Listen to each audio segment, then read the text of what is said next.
Thank you very much for introducing me. Today, I'm going to talk about democratizing AI through controlled narrative generation and knowledge granting. My name is Shubhrokanti Karmaker. As you see, it's pretty scary and it's a big name, but I go by Shonto. That's my nickname, so you can just call me Shonto. I'm an assistant professor at the Department of Computer Science and Software Engineering at Auburn University. All right, let's get started. So when I talk about democratization of AI, what do I really mean? I mean people. And what kind of people I'm talking about? I'm talking about a CEO of a company who probably doesn't know machine learning. I'm talking about policymakers who doesn't know what a neural network is. I'm talking about a military general who is operating at a different level than what like machine learning engineers do. I'm talking about doctors. I'm talking about teachers. I'm talking about lawyers who has got a lot of data these days, but they are also enthusiastic about AI. They just don't know how to train a neural network to do something. So I want people like this to get more involved with AI and like make AI more accessible and useful for them. So the obvious question is, we have this generative AI and large language models, and they have become already very popular, a lot of users and all, right? So have we democratized AI already? Because people can just, you see this like exponential growth in large language models, and it's just till GPT-4, and a lot has happened like even after that. And you can just log in, and you can chat like on a natural human. You can get natural human-like responses. So is that what we want? So let's see. Looks like LLMs are actually doing great. There are papers showing that LLMs are zero-shot reasoners. LLMs are large human-level prompt engineers. They are zero-shot fuzzers, which is software testing.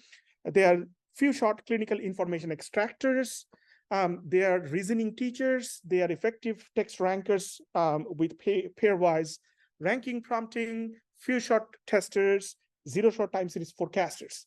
Does that really mean that we have achieved like artificial general intelligence that AGI people talk about, and have we solved it, right? So that's kind of the question. And then I started questioning myself. So am I out of my job? What am I really doing, right? So LLMs are great, right? But are they? So let's try to engage in a conversation with ChatGPT and see what it does. So let's ask ChatGPT something that on topics that has a little controversy, right? So let's ask, how many people were killed by Columbus? Please be brief in your response. So this is what I asked ChatGPT, 3.5. Columbus's action led to deaths of thousands of indigenous people. So that's what ChatGPT 3.5 gives you. So then I kind of wondered about Columbus. I did some more study, and I went to Wikipedia, and I found that Columbus was born in Italy. So I was curious to see what Italian people thinks about Columbus. And then I went to ChatGPT again, but instead of English, I prompted ChatGPT with an Italian version, which I don't speak, but I translated that. And I asked the same question, and I got a response. And I again translated it back into English. And this is what I got. What it says, Christopher Columbus did not kill anyone during his voyages, but then some consequences happened because of this. So now you see two different perspectives and two different narratives of the same event, right? Let's look at another example. And this is coming from kind of the Indian subcontinent, where in 1971, there was a war between East Pakistan and West Pakistan. And then I'm from Bangladesh, which actually became Bangladesh after 1971 war. And then there is this India region that is like separating West Pakistan from East Pakistan, right? So three parties actually got involved in that conflict. But if you ask ChatGPT, like, why did Pakistan lose the 1970 war? Okay, 71. So let's look at the Indian narrative. So I asked ChatGPT the same question. Why did Pakistan lose the 1971 war? Remember, I never mentioned any other country than Pakistan, but I asked it in Hindi. And this is what it looks like. I don't even speak Hindi, so I don't know what this means, but I have kind of tried to check the translation is okay. But then this is the response I get. And you see the Indian narrative is basically saying India supported. So it's more centered about India. Then India supported Bangladesh. The strength of the Indian army, they're talking about Indian army is great. They are talking about international communities and organizers also sided with India. So if you look at this narrative, even if I ask about Pakistan, the whole narrative is about India because that's how the narrative was probably written, right? Okay, what is the Pakistani narrative? Let's look at the Pakistani narrative. And I just, again, prompted the same thing with Urdu. And this is what you get. Pakistan lost, first of all, there is no India here. There is no Bangladesh here. There is a socio-economic conditions being mentioned. There are constitutional disputes being mentioned. And there are like rights of the people of East Pakistan. There is no Bangladesh here, right? So that's kind of the Pakistan's way of interpreting the event. Let's look at the Bangladeshi narrative, which is the East Pakistan, which actually became separated and became an independent country like Bangladesh, where I'm from. And I prompted it in Bengali, right? And this is what I see. Now it's talking about Bangladesh. It's the same event, remember, like 1971 war. It's now talking about Bangladesh Liberation Army. It's talking about international support from sympathy. And it's talking about an assistance from India. So it's India now is not the driver. India is more like an assistance to Bangladesh. And the combined force, they mentioned the combined force of Bangladesh and India kind of making this happen. So, and then I prompted it in pure English. Probably somebody who has a less stake in this wrote this, and this is what I got. So you have Bangladeshi population's demand for autonomy. That is one reason. You have India intervened. So now you have a new term like intervene. Now, India saw this as a conflict in two parts of Pakistan, and then they intervened. And it says like Pakistan probably had some inadequate military preparation. So the question here is not which one is correct. The point here I want to make is we actually perceive as humans real world events, and we kind of report them from our own bias, from our own perspective, from our own agenda. And probably there is no truth, like ground truth to these matters. The best we can do is we can look at multi-different perspectives. We can try to make sense out of it. And we can try to present the holistic picture and let people decide what they want to decide, right? So that's kind of the first problem with LLMs is LLMs are trained on narratives. That's how the traditionals were. But now we have more multimodal training, but originally they are trained on narratives, and narratives are human descriptions. They're subjective. They are biased, and they have partial information because people writing them never has the complete information, right? So let's talk about what else is wrong with these like large language models, these generative AI models, and at now. So this, yes, please. I think it's a very nice this is. So you're saying that different language, because there are documents, they are leveraging the different knowledge, right? There are knowledge sources. Yes. So you got these, and then what will be interesting to give those somebody to ChatGPT again, get summarized, right? Then we will get a big universal perspective, which is including the Bangladesh, Pakistan, India, and Western opinion. Do you think will be a good idea what you're trying to do? Or? Yes. So probably right now, individual languages have individual biases. Yeah. Now, if we change those narratives into unbiased versions by combining multiple perspectives and then giving it to LLMs, it will give better responses. So it will be more unbiased. Give you a summary of different perspectives. And that's reasonable, right? Yeah. Because yeah. that's a knowledge available. Yes. And it's going to summarize. Yeah. Yeah. And these things become more critical for evolving events, because these are like events from 50, 60 years ago, right? There are more consensus about it. But when things evolve like dynamically, real time, then you have more chaos. How do you make sense out of it? So you kind of try to look from different perspectives. Yes, question. Is there any way that you can quantize this amount of biasness out of these answers? You mean by quantization, do you mean like quantify or like exactly quantify? Just come up with a measurable quantity that's going to tell us that this narrative is actually biased toward a specific subject. Excellent question. It depends on the scenario. There are multiple scenarios. For example, if you have two narratives, and if you trust one narrative, it's easy to do because you know you kind of trust it. So assume that is grand truth. And the second narrative, how much overlap is that with the first narrative, gives you some credibility. If there is a lot of conflict and like unique information, that is kind of like giving you like probably there is some problem. If you have two trusted narratives, then probably it's more about a bias, not about factuality, because you are already trusting them.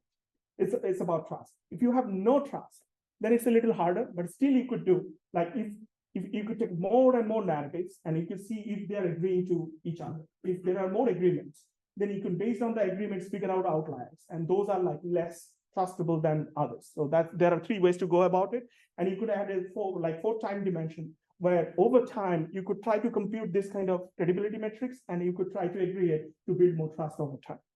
Yes. The question is actually based on these two questions. So then based on this over the time evolution of the credibility metrics, then you can find that how you can even mix this narrative to get something unbiased out of it. Yes. Because maybe you do not want to give equal weight to mix them. Yes. So over time, yes, as your trust changes, then your credibility also changes based on the like new narratives that come, because you can always become an adversary in real time, and you can change your behavior as well, right? You try to gain more trust, and then you try to manipulate people with some agenda. That also happens. So that should not be something once you build a trust metric that is final. It should be a continuously evolving process. So why do you think that merging to the biased narratives is going to give you one which is unbiased? Maybe it's going to give you one which is even more biased. Yes, so that is. Because you are going to get one who believes both in the UFO. Yes, so the short answer is it doesn't guarantee you, but then there are things you can do to mitigate the risk. Again, if you have a already trusted source that you trust, then you already know that news is more like verified, and you have more trust in this, and then you can quantify the other one with that. Cases where you have no trust in any of the sources, the best thing you can do is to look at their agreement.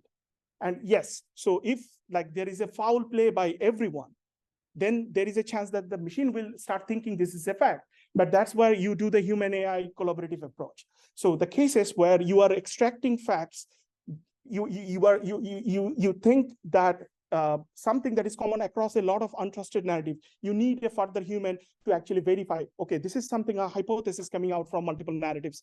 Is that something trustworthy? You need human in the loop.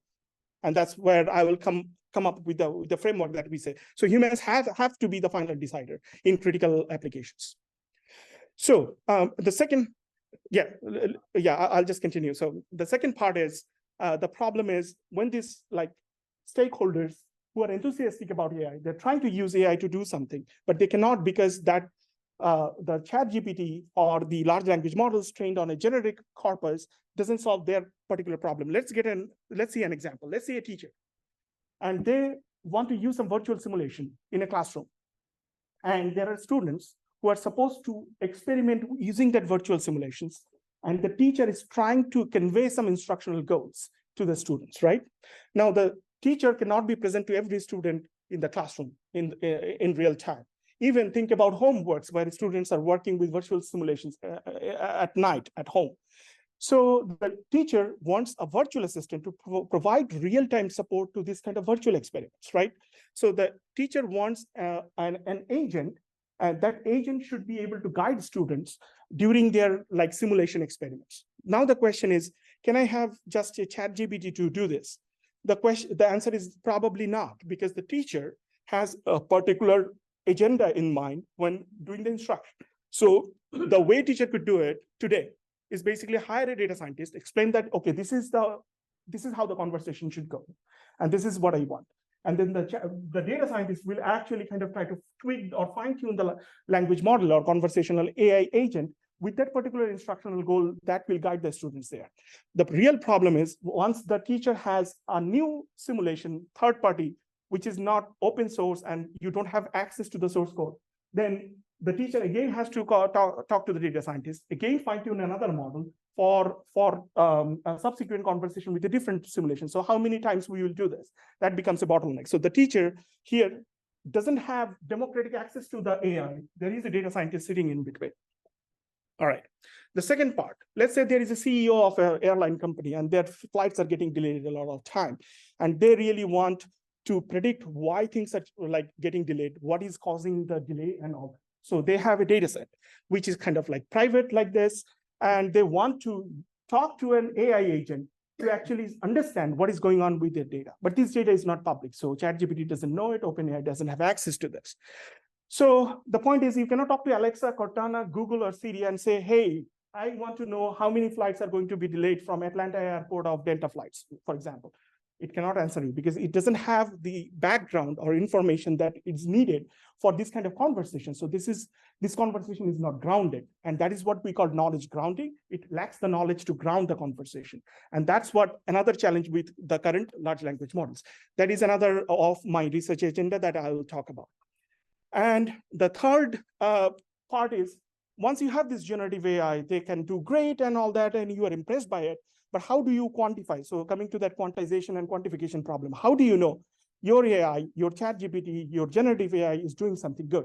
So that's why I'm not just looking into numbers, I'm looking into developing metrics that correlates better with humans. And I will explain in my subsequent slides what I mean by that. Excuse me. This kind of summarizes what I'm trying to do. So you have people, you have this like very popular like AI tools, and I'm trying to connect these two people, like two different people with AI tools, which I call the democratization of AI. And then I have three different like research focuses. One is more about controlled narrative generation, which is the first part I said the narratives are biased. So I want to have a more controlled version of the generation so that I can train more unbiased models. The second part is about the knowledge grounding that I mentioned, because people cannot have a conversation about everything because the ChatGPT will just throw generic answers and that doesn't help people. And the third one is more like a utility-centric evaluation. How do I know whatever this generative AI or in general, quote unquote, AI is doing is good? And then in terms of research community, I mean, technical approaches, I take NLP, IR to be my kind of hammers that I try to like hit with every nails. Whenever I find a nail, I try to hit it with like NLP and information retrieval hammers. And then I have big data, machine learning, intelligent agents. These are kind of like my research team. My community is primarily ACL. And then I also publish in SIGA communities. And I will talk about my futures in a while, but right now this is where I am. Any question on this slide? Or I'll just move. Okay. So let's focus on the first one, right? So I said like we want to train LLMs with unbiased narratives, and how do I do it? And that's why the question is, we need humans in the loop because ultimately there could be like two false narratives making the model to believe that there is a truth to it. So we don't want that, but we want things to be scalable. Humans cannot do verification of all the possible narrative combinations. That is also not scalable. So we need a team between human and AI to actually do this multi-perspective narrative analytics, okay? So it gives you diverse perspectives. It gives you a holistic picture. It also does verification at scale and speed, because now you are combining machine and humans together to actually verify things. The way we are going to do it, let's simplify the case. We have two narratives. We'll look at the overlap between two narratives. We'll look at the unique information in one narrative. We'll look at the conflicting information in one narrative, like both narratives. So here is an example. There is a hostage situation and two agents are reporting, right? One agent is basically saying the terrorist leader, if you look at the green text, that is kind of the common information that both agents are conveying. If you look at the blue part, that is the agent 342's kind of unique perspective. If you look at the other, the red part, this is this agent's like unique perspective, right? So now, if you try to summarize what has been mentioned by these two different agents, you could see something like this. So the terrorist leader has been located. That has been confirmed by two different agents. But one agent is basically saying the agent, the leader is located in San Francisco, and the other one is saying it's in Portland. But by looking as a human, you could probably see now it's somewhere in the northwest region of the US. And another unique information is mentioned, like in a suicide dress. And here it is mentioned that the agent is hidden in a tunnel. But now the point is, if we can combine this information and send it to the general, then they will be able to make a better decision out of it. So that's kind of where we are trying to do it in real time, and we are kind of trying to poke the general with relevant information that helps make quicker decision.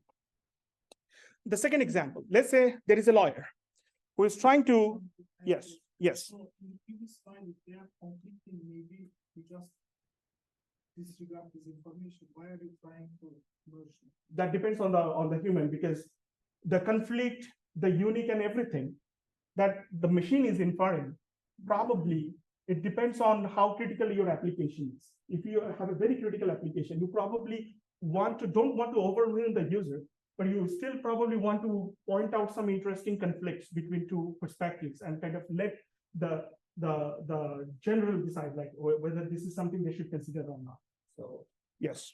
so do you assume that that out of these two pieces of information, your best guess is that the guy is somewhere midway between both of them? We don't make that conclusion yet. And that was a discussion that I had if I want to break these two narratives, what would that look like? That is a kind of a subsequent task. If you say like, okay, combine these two narratives into a single narrative, then probably you need to do some judgment, like somewhere in between, maybe one of them, not the other. And now you can put trust metrics on them, right? If you have developed trust, then you could weight one over the other and kind of discard. In case of conflicting, you could be more biased. You could impose a prior to more trusted sources, and you could. Sorry. Closer to something. Yeah, like that. That if the conflict is not even inherently, we don't know, because it's not like because in the clip training they do that, right? So there is a human interference which can tell you, at least from the picture, that these are good pictures or bad picture, and then they get them out. But in terms of text, where the only information is the text, how can you trust any of these? How can you even know where the median bias is lying?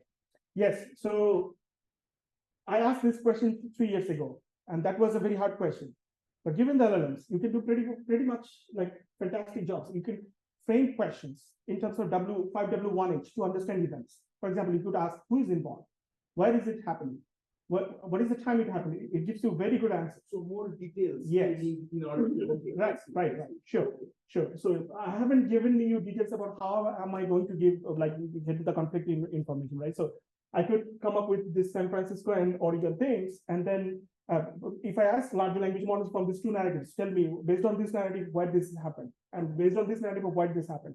The two locations, if I look at them, and there are ways to kind of compute distant metrics between like locations as well. There are entity embeddings and all that. So you can do something. It's not going to be absolute, but think about this. If you have plenty of thousands of narratives coming in, and you are not even looking at it, it's worse than you have something that gives you information that you can at least process quickly and make some decisions. So that's where I'm coming. Because if the humans had all the time, they could do it more effectively. Continue because no much time. I think so. Go ahead. Oh, okay. Thank you. Yeah. So here is another example. I'm not going to details, but the point is Google has some privacy policy which nobody reads and just clicks like, hey, I agree. And same with Apple. But if I could kind of summarize and highlight what is the difference, maybe people will have a more informed choice between like two alternative services. So for example, Google will share personal information with companies outside Google with your consent, and then Apple will never do that. So there are some differences you could kind of dig up with this kind of privacy policies. So whenever you have two narratives, we could do that. For example, there is a left-wing news and there is a right-wing news on the topic abortion, and you could see like both are reporting that Supreme Court has passed some law, but then one is basically saying more about the patient's wishes and individual kind of freedom. The other one is kind of mentioning abortion is here terminating the heartbeat and everything. So you see the perspectives from multiple domains that are coming in. So what is the problem? We need to find out overlap. We need to find out unique things. We want to find out conflicting things. So we started with the overlap summarization. This is in 2020. So remember at that time, no LLM, we just started.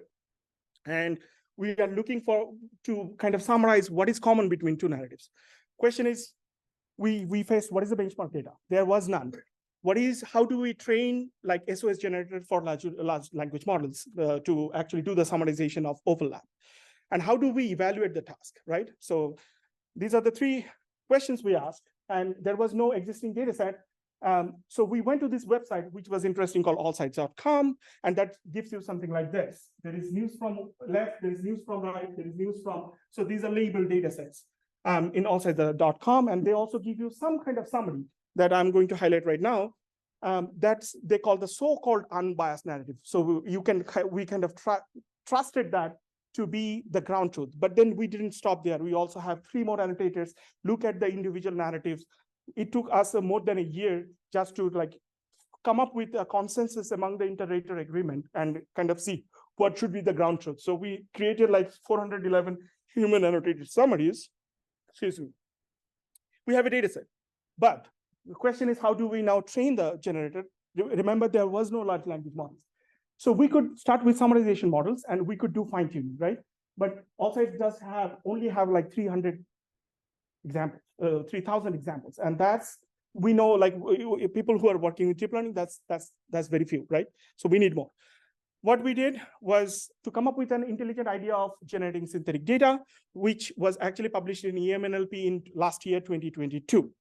What our idea was, we don't have 2 documents and we don't know what their common information is, but we can just take one document, split it into two halves in a way that actually guarantees some overlap. And we could try to learn that between these 2 partitions. But you can immediately see a problem with this, right? The problem is you are just learning a copy function. What is common between these? That is not going to work. So what we could do, we could ask a human to actually paraphrase it. What is summarize that? What is the overlap? But that also has a problem, because that will work, but that is not scalable, because we are trying to speed things up. If we just ask humans, that is not scalable. So what we can do, we can have a machine to actually do this, the summarization for us. The data will be noisy. It's not like high quality ground truth data, but we also could benefit from the strength of weak supervision, where you have a lot of amount of noisy data and you kind of learn a model, you kind of average out from the noises that are there. So that's what the approach we took. But there was still a problem. The large language model, not large there, the language model couldn't take more than like 512 tokens. So we couldn't handle arbitrarily long documents. So we also had to summarize the input documents as well, and also the overlap as well. And in that sense, we created a data set by using this kind of heuristic approaches, S1, S2, and S0. So now we have a model that is scalable, that can handle arbitrarily long document. And for evaluation, we used the simplest metric that was available. We started with that is called Rouge. Probably a lot of you have heard that. If not, the idea is you have a summarizer and you have a model summary, and you have a human written summary. You try to look at what is common between them. So that's how you compute Rouge, how similar the machine generated summary is equal to the reference summary, okay? And based on the numbers, we could see, we tried different summarization models with fine tuning and no fine tuning. If you look at the fine-tuned version compared to the non-fine-tuned version, we have clear improvements. And based on those improvements, we have a paper, another paper. Oh, this is the same paper I'm talking about, but I'll talk about another EMNLP paper very soon. But this is how do we create the overlap summaries, right? So we were happy, right? I mean, we could see clear improvement in terms of Rouge, and that's great. Oh, we have done something, and our synthetic data, which is not accurate, but at least helps us on the ground truth evaluation data set. It improves our accuracy. But the problem is, we looked at what is the correlation among the 3 different like annotators and 4 different, actually 3 here, 4 here, right? So we had 3 people and 1 from all sides. And the inter-rater agreement in terms of Rouge is terrible. So are we doing anything meaningful? So that brings me to my second direction of my research, which is like utility-centric evaluation. The question is, okay, we are computing numbers and we are saying we are doing good. Are we really doing good? And this is the question we asked. This is a work that has been funded by Army Research Office. And this project is a like short-term investigator award that has finished. And this is what I'm going to talk about right now. So how do we do like metrics that is better? So what we said, okay, humans, in terms of Rouge, the agreement is not there. So let's first see whether humans actually agree. And that's why I said like it took us a lot of time to actually come up with something that actually works among humans. So we said, like, take 2 annotators, look at just 25 examples, look at the summaries, and tell us how good it is. Rate it between 1 to 10. And we'll just look at how humans think. And we did that. We had some BERT-generated overlap summary. The scores were given by humans between 1 to 10, and the Kendall's tau was 0.2. So even worse than Rouge. That was like, okay, humans are not agreeing, why? And we asked 2 people. And one said, okay, as long as whatever the model said is correct, I give full score. The other one said, yes, the model said correct things, but it missed a lot of things. So it's basically one annotator focused only on precision. The other annotator actually focused on both precision and recall. So there was a disagreement. So we said, okay, let's do this. Let's not do this single score. Let's do 2 scores. You score what is the quality of the precision and what is the quality in terms of recall. And we had, again, 3 people this time doing the same annotation with 2 scores. It actually improves from 0.2 to 0.33 to 0.041. Still terrible and still like comparable to Rouge. We said something must be going on that we need to do. And the idea is, like, whenever you have a long narrative, it's very difficult for humans in terms of this kind of like 1 to 10 rating to agree. So we need more final level details and annotation. So we said we are going to do more fine grade annotation. And what we meant is we look at individual sentences and ask people, like, tell me, do you think this sentence is a good sentence or not? And the way you look good is you look at the reference summary, whether the reference summary actually talks about any of them, actually mentions this in part of the ground truth summary. And then we had labels like present, absent, partial present. And when we did this kind of like sentence level thing, we had actually some improvements. You see, like 0.7, we are reaching for the first time.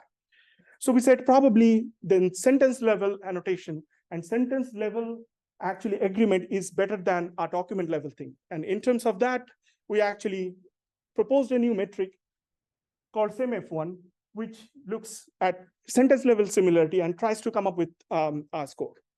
And we finally showed that although the human agreement was around 0.7, machine agreement was not as good, but actually improved from Rouge, which was like 0.36. Now we have like 0.5 around something.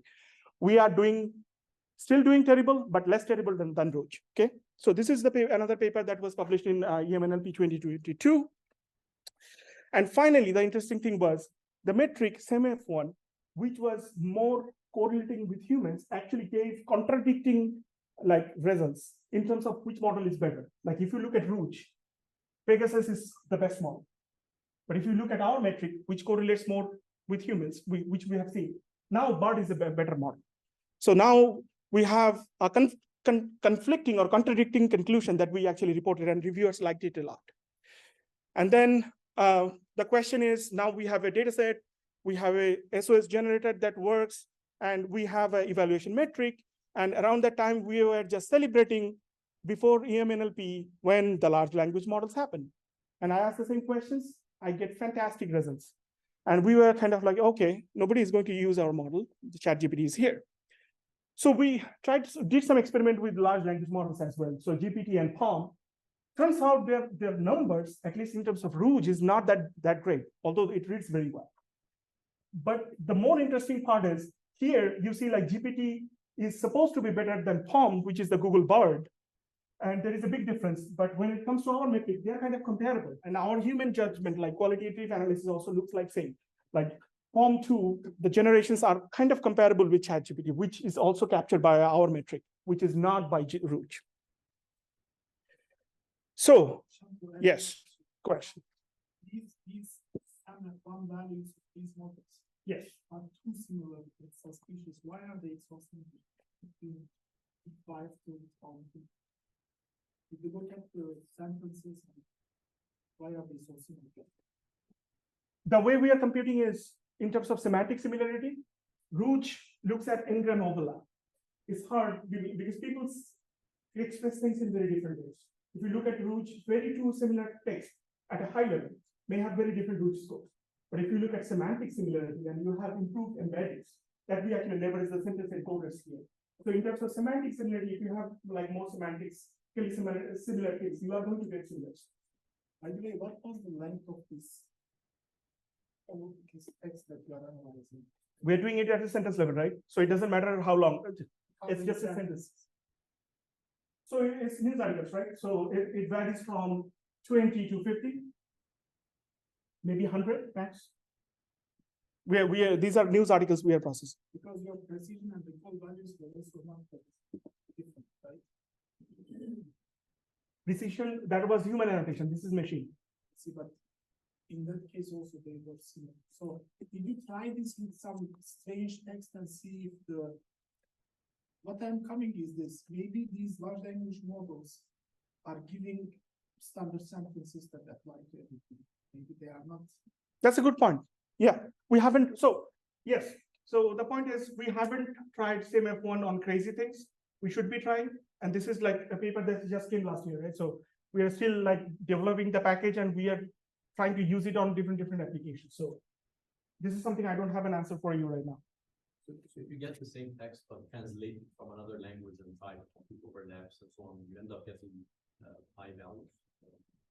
We are not doing translation here. I know, but Yeah. suppose that you do that. So you take the same text, but one is coming to say English and one is. That's a great question as well, which I don't know the answer to, because if you say two things in two different languages and try to look, because embeddings will be different, what I believe. And that is where this new research direction of alignment comes, right? You have all these different embedding models. How do you align embeddings of one model with the other? That is an active research area. So there is a lot to do. That's my point. Can you give us the intuition of what these numbers mean? These numbers mean, Like, First of all- what does it mean that we have a SAM-F1 of 0.61? Is That- like that basic- summarize a bad one, or is it? so one is the perfect Acceptable. score, right? If you have No, a no, perfect, what does it mean a perfect score? What is a perfect? it basically means the machine generated something that is completely consistent with what humans have written, A, at least 3 humans. And we are looking at least one match with one of the humans. so you get 3 random humans to summarize something in which, let's assume they are competent. They create three different summaries, which differ from each other by how much? How much would a 4th human? What is the question? Let's say you think of in a 4th human. How much Yes. would the 4th human's score be? Oh, yeah. So we looked at the human annotated, right? At the sentence level, that was 0.7 around. Was around 0.7. 7. Yeah. So you brought, so human would score 0.7 here, provided that you pulled the human from the same graduate student group. Yeah. So it's a culturally identical human with the same level of knowledge. Sure. And this one's score 0.61. And you say you take a minimum quote, like if there should not So be there are- maximum consensus. No, there are 2 different ways to look at it. You look at the model generated sentences. Each sentence, you look at whether one of the humans actually mentioned this. And you look at the other way. Each human, whatever they said, that is conveyed by the machine or not. And then you have a precision recall style score. You combine them into a F1 score. That is called the semantic F1. So you're not just looking at what model generated. You are also looking at what 3 humans said and whether that is present in the model or not. Right? Okay. Yeah. Can I move a little faster because I just have 20 minutes. I have more things to go. So here the question, I think coming back to Dr. Bologna is that the right name? Okay. Question. What that really means? Like, can I say, okay, LLMs are good or LLMs are bad? The question is, it depends. It depends on the prompt that you are giving, because LLMs are extremely sensitive to prompts. These are large language models trying to predict the next word. It depends on what sequence you have already given. And to my surprise, there was no single paper talking about a standard taxonomy that gives us a standard way to actually list the detailed level of prompts that were tried for in a benchmarking study. That is really that frustrated me. So out of that frustration, I wrote a paper this year, which is coming in December. It's accepted, not published yet. This taxonomy. What I'm trying to coin is, hey, whenever you are doing an experiment, large language models, and you are just saying you prompted large language model and this is accuracy, that's not enough. You need to say more. What kind of prompts you have tried? For example, did you define a system role or not? Did you actually use single turn or multiple turn? Your instructions were like more command style or a questioning style. And what kind of levels of detail you provided? Did you provide just a single sentence directive? Did you have multiple sentences? Did you provide in a paragraph style? Did you do it in a bulleted style? Did you have few short examples or not? So based on that, you have different levels. And based on these levels, you should be reporting. So if you are comparing a level 5 prompt with ChatGPT, compare prompt 2 with a level 5. You should not be comparing with level 2 and say like, this is better. So that's not enough. So we need to follow a standard taxonomy that I'm trying to coin. All right. So let's move on to the third direction that I'm currently pursuing. I'll be a little brief and like a high level on this. So remember the thing I mentioned, there is a CEO, there is a teacher. They're trying to do something with large language models. They cannot because large language models are so generic. Now, how do we do more? There is a lack of proper contextualization and knowledge grounding. So we need more knowledge grounding and how to do it, right? So I'm coining two different ideas of do more better knowledge grounding. One I call is meta conversation. And we, like people who do machine learning probably know what meta learning is. It's learning about learning. So meta conversation is something which is conversation about conversation. So yes, the teacher don't know how to train a machine learning model. They don't know how to train a neural network, but they know how to talk to someone, right? So our idea is and the teacher has a particular instructional goal in the mind, and they are trying to teach particular concept to a student. So the idea is to have this agent converse with the teacher. It's more like a TA first talks to the professor. Hey, professor, how should I be grading? What should I be teaching to the students, right? So the teacher explains. And then the TA, which is virtual, now scales everywhere, will learn from that meta conversation and have the actual conversation with the student based on that meta conversation. So this is the idea we are trying to coin here. So the point is, instead of this balancing act, if the teacher has a new simulation, let's say pulley, and it has got a equation that the teacher is trying to actually teach, right? Now, how do I express, this is what I'm trying to teach to a machine, right? And with a teacher who doesn't even know what machine learning is, right? How do I do it? The idea is to have a conversation. So first of all, the agent will try to infer some of the variables based on the description of the simulation of interest. Then have the teacher look at it, tell me whether these are correct. Teacher will kind of interactively modify or kind of confirm these variables. Then, I know this is simple, but this is where we started. So our idea of instructional goal is to relationship between variables, because we are talking about physics. There is always variables involved, and there is, in terms of conceptual level, there are kind of relationships among variables. For example, there are here you see two masses, there is a gravity, and there is some tension, right? And then the teacher will say, okay, I am trying to teach these relationships, and maybe gravity is not important for this experiment. I want to focus you more on the tension and the mass. Based on that, the agent is going to have a representation of the instructional goal. And later, whenever we have the conversation, we'll try to generate guidance, prompts, and questions to students based on those representations, so that the conversation is more grounded towards the actual instructional goal of the teacher, okay? So here is the framework that we have. This is the simple agent, which is already having a dialogue with the student and teacher. But before that, the agent also talks to the teacher and tries to understand what the learning outcome is. And based on that, it tries to talk to the student and save in a database what the student are doing. This is a project that is funded by NSF Riddle Project, and I'm collaborating with Sadhana Puntam-Baker from the University of Wisconsin-Madison. This project just started in this August. We are going to try this taxonomy that I said to do this task. Kind of what are the variables are involved. We are going to prompt large language models to help teachers come up with variables and relationships, and then have the teachers to actually interactively engage with the system. And we have already done some initial experiments, and based on that, we see level 3, actually, because we need output in a particular format. We need variables, their names, and relation. We saw that level 2 and level 1 does not, in terms of format, doesn't always give good accuracy. So they are not really helpful always. But level 3 kind of is more accurate in terms of format, and the accuracy is a little lower than the level 1, but still that helps because these are right format things. And the accuracy is strikingly good because these are well-known middle school science concepts. And the large language model have been trained a lot on these kind of concepts. But if we give a very unique high-level experiment, maybe it will break down. We haven't done that yet, but that is something we can do later. Again, this project is there. Then the last part of my talk is essentially going to talk about this other way of doing knowledge grounding, which I say knowledge grounding by skill acquisition. And by skill, I mean large language models have a great conversational skill. There is no doubt about it. But people not only have a conversation for the sake of conversation. People do have conversation because they have some goal in mind. And in order to fulfill that goal, you need to have some skills. And you cannot learn all possible skills beforehand. That is not possible because you are always looking for new skills. So you need intelligent agents to learn skills on the fly. And that's what we are trying to do. With this kind of like never seen data set, never seen task, how do you acquire a particular skill? Again, by having a conversation. That is what we are trying to do.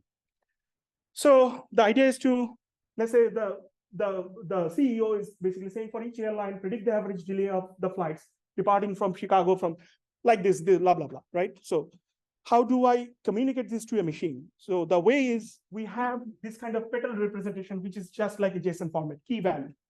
And what we are trying to understand from a conversation is what we have these slots, and we frame this as a slot filling problem. And how do you fill the slots with values from these data sets?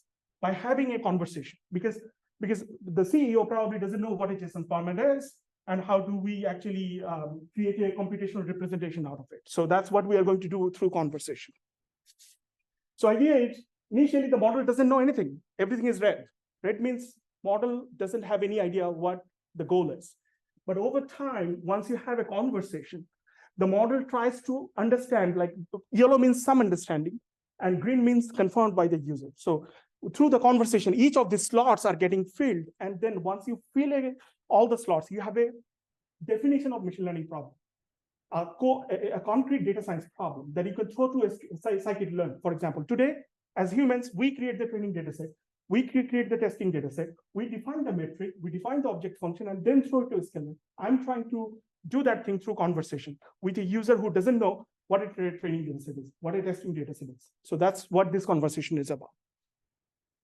And we have a architecture of I call it like virtual interactive data scientist, where there is a visualization component, then there is a task formulation component, then there is a data engineering component that tries to do this training, testing, data set. Here you have the actual scikit-learn. Well, once you do all of this, you can feed it to scikit-learn, and then whatever scikit-learn gives you, then you can engage in another conversation with the user. We haven't done anything here. We are mostly focused on the task formulation right now. When you say scikit-learning, what is that? Sklearn, which is a library in Python to do machine learning. They have like many like built-in implementation of models, right? It could be PyTorch, it could be TensorFlow, it doesn't matter. Any deep learning toolkits. Any machine learning toolkit, right? So yeah, you just need to create the appropriate training, testing, and evaluation functions, and you just need to throw that, right? So that's what we're trying to do. And in terms of the question is, how good is that? Like, how do I know like that is helpful? So we have some numbers, right? So all of the numbers are all over the place. It depends on the data set.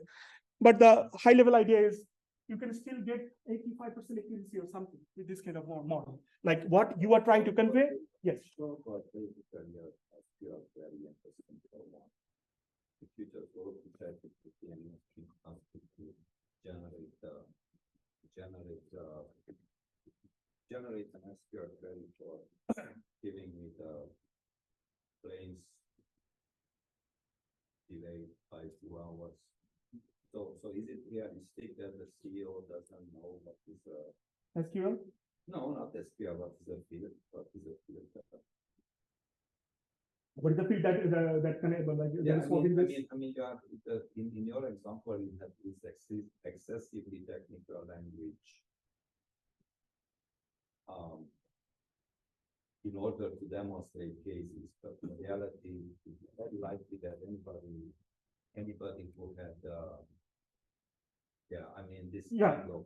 So this is the conversation I'm having. Yeah. So apparently the CEO is there like 5 years old. Okay. Right. Yeah. Okay, well, that's not quite what you expect, right? The CEO knows their data very well. They just don't know. And then that means that that it cannot express the fact that it's like everything twice longer than 5 hours, does this has to be acquired and can the CEO at first now? But, It depends on like if your experience already answers that, then you probably don't need that. But the point is, let's say I want to know what is going to happen in traffic Atlanta in 2 hours. Right. How do I answer So, that? so I don't know, is that, can the. ChatGPT cannot. Hmm? ChatGPT cannot give you an answer like what is going to happen in traffic in 2 hours in Atlanta. But Google Maps can give you an answer. Yeah. If you But set I up mean, that time so that this they- is, this is not, that's not a difficult thing, right? I mean, most of your internal systems would already answer this is not. I think it is a great application in army. Let's say in the soldier helmets where they have these interactive systems. In battle situations, for example, if they need to use a device, they need to contact them on that would be an option. I can give you another example if this doesn't help you or satisfy you. So additive manufacturing, and there are people who are essentially trying to build, like in Auburn, I already have a collaborator talking to me. They want to use this system to just have a system for additive manufacturing, where you can say, this is what kind of thing I'm trying to build, and it will start building that without having you to code. Exactly. But you can do this thing with ChatGPT as well. You can give a prompt and you can say, okay, I want to do these particular things in that code, or I want to put these two figures in the code, line by line in an IEEE 2. Are you comfortable sending your private data set to ChatGPT? Okay, so yeah, so the privacy can be a concern. Of course, Yes. that is a big concern. Okay. You cannot. So you need to have something in house. That's what we are trying to build, right? I see. I mean, you have it in house in your machine, so there is no privacy issue. Okay, I have 7 minutes. Should I go? Yeah. Okay. All right. Okay, so a couple of future directions I want to mention that I'm right now have started. Don't ask me a lot of questions because I don't even know. Energy efficient NLP, that is one of my super exciting area that I'm trying to do, and the other is conversational software testing. Okay. So LLMs are expensive, and I'm talking about democratization. How can I democratize something that is expensive? You need to make it cheap. You need to make it affordable, right? So that's what I'm trying to do in terms of energy, computation cost, and all that. How do I do it? There is a cool thing that some of the EC professor mentioned me, this is a cool thing we should do. I said, okay, why not? And I come to learn that this is more like a human brain kind of learning paradigm than the traditional deep neural networks. And basic difference here is it has a notion of time. So for example, as a human, you look at an image for 5 minutes, you have a better understanding than if you look at just for 1 second. So over time, you gather more perception. So it has got this kind of capability. The other one is it's very super efficient because it doesn't do multiplication, because multiplication is super expensive. It just does addition, so accumulation. Okay, so that's how it becomes more energy efficient. So what we did, we took this neural network and tried to do some NLP with this in collaboration with Dr. Sadi at Auburn. What we first tried to show that yes, this only works with binary training. Essentially, you need spikes, and for spikes, you actually need binary encodings. You cannot have real value encoding. So if I do that, there will be some loss of information. There will be a drop in accuracy, but we are trying to minimize that drop. And we kind of showed you get comparable accuracy in terms of this is the artificial neural network, 82%. But if you do SNN and there are different coding schemes, you could get closer, like 0.78. So what we are trying to show is you could get comparable performance, but you could kind of gain a lot of energy savings. So that's kind of the exciting outcome that we have, and we are trying to pursue that. The second one is basically, I'm saying, does anybody really need a 175 billion parameter large language model for their task? Not always. It depends on their domain, depends on their task. So why do I really want GPT for everyone? No, I don't. The idea is to have some user talk to a virtual agent who actually consults to a hierarchical LLM structure and tries to figure out what actually the right level of LLM that is needed for this user. And the user can also doc feed the data to that hierarchical structure that will be dynamically mentioned. It's a kind of a lifelong learning approach where the hierarchical LLM structure will keep updating itself and also try to keep forgetting the concepts that are not relevant anymore. Okay. So this is a hierarchical structure that we have where, and this is again at a conceptual level, we don't have anything implemented. We are just trying couple of like small scale experiments, like how to do knowledge distillation and forgetting and those kind of things. So we have language level, we have domain level, we have subdomain and all that. And this is a work I'm doing with Washington State with Monor Hassan as a collaboration. And the last direction is conversational software testing, where we are having conversation with people like the software developers to really know what kind of compilers they are working on and what kind of bugs they want to remove. And based on that, we are generating Ansible codes that actually generate defects in software. And we have already successfully found like 9 previously unknown state reconciliation defects. 7 has been accepted as valid defects on GitHub. So this is a work we are doing in collaboration with Dr. Akant Rahman. These are all the like fascinating students that I work on. I have 1 PhD alumni who just graduated this summer. I have still like 9 PhD students I'm supervising, 2 undergraduate students. My students have 1 outstanding doctoral graduate student award, like Moushumi and Naman. I have 2 students, female students, who got like 100+ women strong awards. And there is an undergrad student, Hugh, who actually got the undergraduate research fellowship. So we are doing both graduate and undergraduate students. And why I'm interested in UCF, I look a lot of potential collaboration opportunities. I'm looking forward to collaborating with Dr. Suk Thankar on human HRI, Dr. Baloney on narrative reasoning, Dr. Wu on evolutionary computation, because I actually did use some evolutionary computation to learn binary embeddings. I'm looking forward to collaborating with Dr. Mel on HCI and Dr. Shah on multimodal AI. And then I see these initiatives like Center for Research in Computer Vision. I see College of Medicine, which is another probably potential collaborator if I get patient clinical notes and do some narrative understanding there. And there is this like NSF Center for Smart Streetscapes, which I would like to get involved. Thank you very much. I know you have a lot of questions. I think I'm on time and I still have 2 minutes, but then I'm happy to stick around and talk more. Send me emails if you have questions, and I'll just keep this slide as my summary of research, future direction, and yeah, happy to engage with questions. Any questions? So like the last part, the first part of the future research you said, so it is kind of doing things over the switch.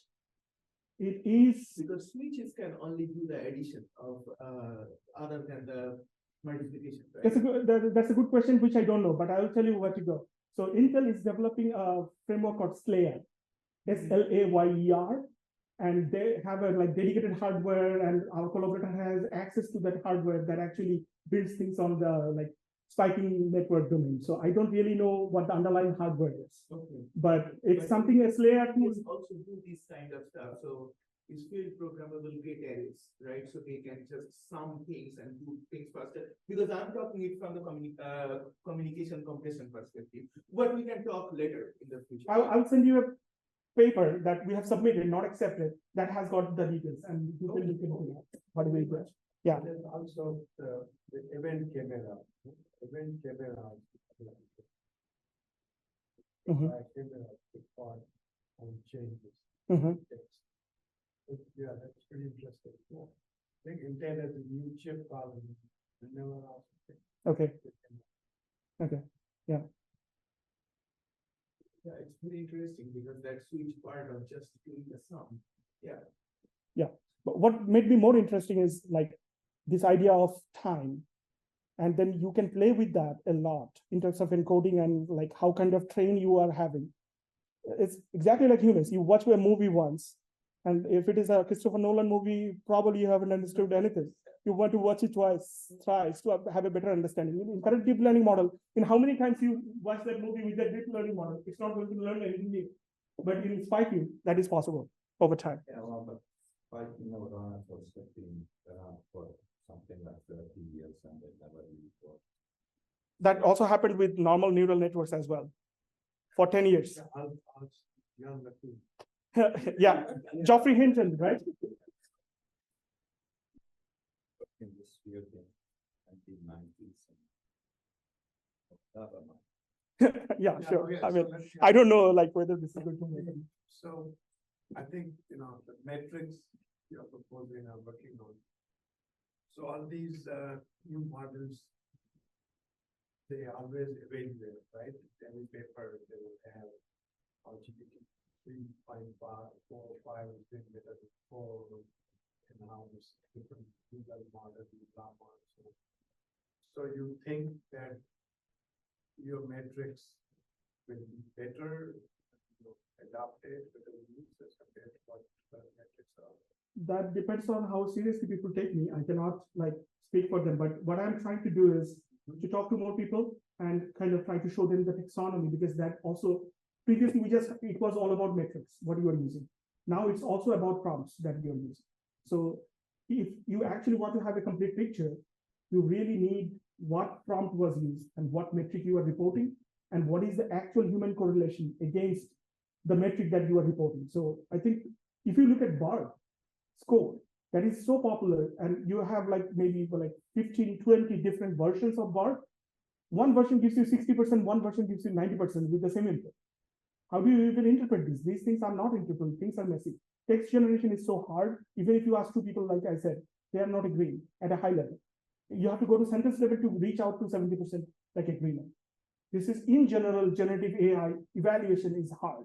You can no longer say accuracy with precision, this kind of simple metrics like 1, 0, if 1 matches with 0, then 1 versus 0 is error and 1 versus 1 is accurate. I mean, these tasks are much more than ones and zeros. You cannot just, you have to do like comprehensive user studies with this. Yes. Example, in your metrics function, the metric does not have how many sentences there are, how long are the sentences.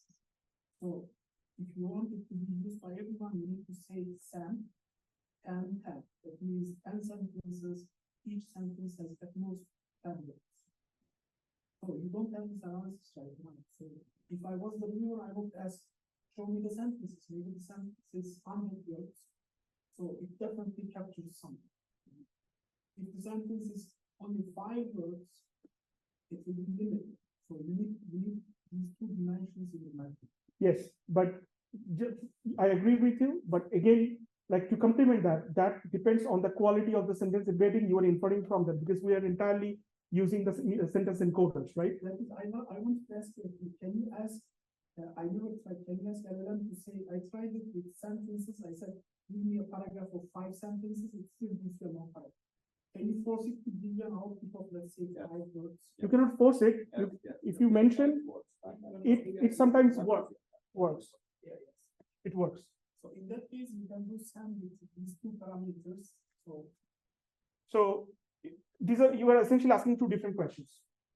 One is how universal sentence encoders are, because if you're saying a short sentence will have a different encoding than a longer sentence.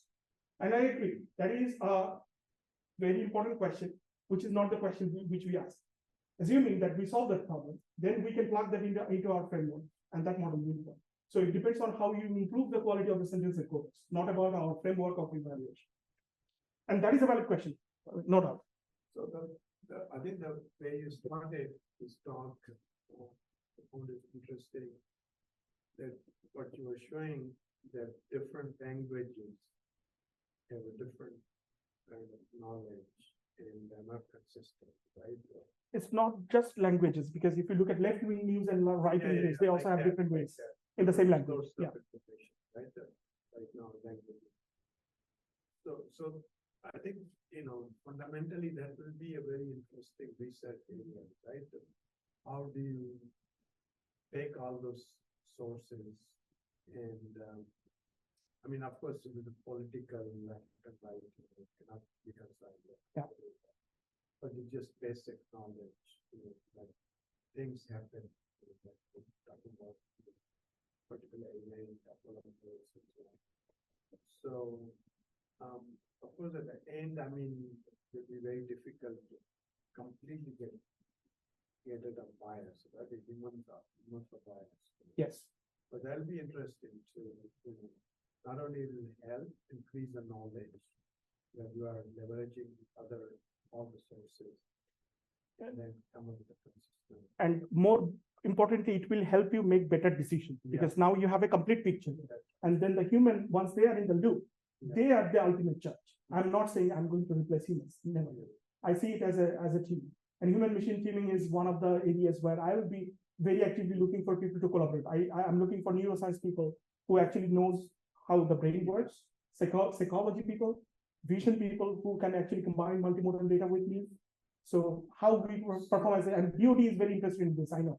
So how come, like, when you train that large language model using all these kind of sources, different languages and so on, it's not able to resolve that issue, right? Yes, a it's one part. not. Yeah. Because right now there is an alignment problem. And if you look at Twitter today, like NLP community just talking about alignment. Because whatever you are saying in Urdu, let's say, and you may be saying the same thing, but it doesn't guarantee that English sentence saying the same thing and the Urdu sentence, their embeddings are aligned. There is no guarantee to it. So those are like things we can work on. I believe that we will have this ChatGPT LLMs with your profiles. For example, I will say I'm a Turkish guy interested in computer science. So when I ask you questions, you get from this. There is some kind of intrinsic, so that by just asking it in Urdu, you are automatically providing some kind of information. Yes, you actually tried this. There is a customization in ChatGPT. You're asking the tech colleague like I'm an Israeli, summarize the most recent news in the Israeli-Palestinian conflict. It gives a different answer. If you use Palestine, for example, it gives a totally different answer. So, but in the future, we will have these personal assistants that are like us, you know. So whatever biases we have, we want it to give us as well. You know, we don't want maybe too objective. So ChatGPT gives you this role thing you can define. Yes. What the role of the agent should be. And that is one part of our taxonomy as well. And you can report that. You should report that what role you defined in this task to actually properly evaluate what was actually given. Okay, so we can continue with the lunch. I'm gonna close the room now and then we go. This lunch is on my calendar. I don't know who sent me or when I accepted. Should I